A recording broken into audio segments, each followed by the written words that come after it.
Magandang hapon, ngayon po ay Lunes, April 15, 2019 at narito na ang magiging kalagayan ng panahon in the next 24 hours. Sa kasalukuyan, yung easterlies o yung warm and moist winds pa rin mula sa dagat Pasipiko ang nakakaapekto sa malaking bahagi ng ating bansa. Makikita na naman natin sa ating satellite imagery, medyo may makakapal na kaulapan po sa may central and northern Luzon. Ito po mga thunderstorm clouds dito ay epekto po yan ng tinatawag nating orographic lifting o yung epekto ng mountain ranges ng Zambales, Cordillera at ng Caraballo Mountains. Yung mga pag-uulap po dyan at yung mga paminsan-minsan mga pag-ulan ay nakakatulong po para maibsan yung mainit na panahon na ating nararanasan dyan sa may northern at central Luzon. Samantala sa may Kabisayaan naman at sa may Mindanao, nakikita natin wala tayong nakikitang makakapal na kaulapan na nagsisignify po na wala tayong inaasahang significant rainfall in the next hours.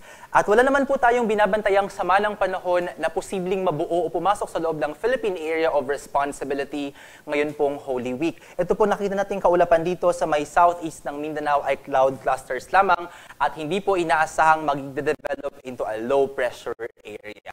At dahil nga sa epekto ng easterlies dito po sa Luzon, magkakaroon po tayo ng bahagyang maulap hanggang sa maulap na kalangitan at posible pa rin po yung mga pag-uulap at yung mga isolated rain showers and thunderstorms. Mas mataas ang tsansa sa bandang hapon at gabi. Asahan din po na may ilang lugar na mainit pa rin ang panahon na maaasahan.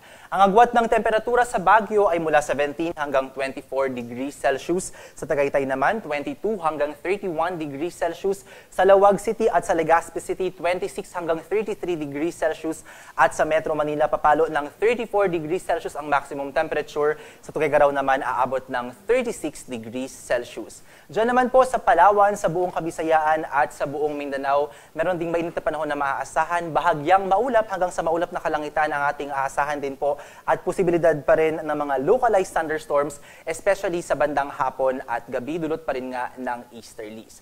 Ang maximum temperature sa Cagayan de Oro ay 31 degrees Celsius. Diyan naman sa Tacloban, Cebu at Iloilo, 32 degrees Celsius. Sa Puerto Princesa naman, aabot ng 33 degrees Celsius. Sa Zamboanga, 34 degrees Celsius. At sa Davao City, aabot ang maximum temperature ng 35 degrees Celsius.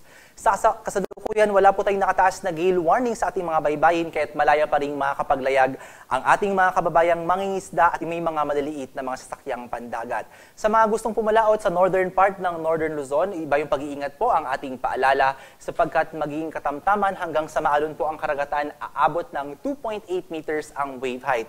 Diyan naman sa mga gustong maglayag sa eastern seaboards ng ating bansa, asahan po ang katamtamang kalagayan ng karagatan at aabot ng 2.1 meters ang wave height. Pero sa ibang baybayin ng ating bansa, sa may West Philippine Sea, sa mga karagatan po ng Kabisayaan, sa Sulusi at sa mga karagatan po dito sa may bahagi ng Mindanao Sea at Moro Gulf ng Mindanao, ay magkakaroon naman po ng banayan sa katamtamang kalagayan ng karagatan.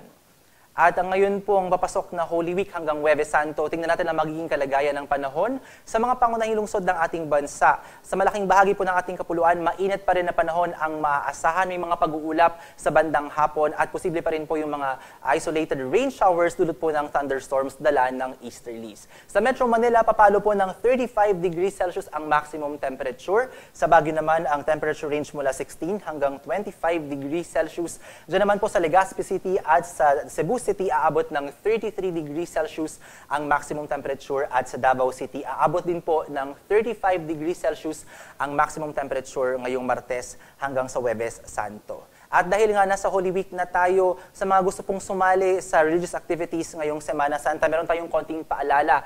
Panatilihin po natin may dala tayong pananggalang sa init ng araw sa mga lalabas po, especially between 10 a.m. and 3 p.m. At sa mga pupunta naman po sa beach or kahit yung mga attend ng, let's say, bisita iglesia, mag-apply po ng sunscreen or sunblock para sa protection laban sa UV rays mula sa araw. At of course, para sa proteksyon ng ating mata, magsuot po ng shade, especially yung UV Protect. And ang pinaka-importante po ay panatilihin natin tayo ay hydrated para hindi tayo matuyuan. At ngayong araw po sa Metro Manila, ang sikat ng araw ay matatapos ng 6:10 ng gabi sa ating sunset at sisikat bukas yan ng 5:42 ng umaga.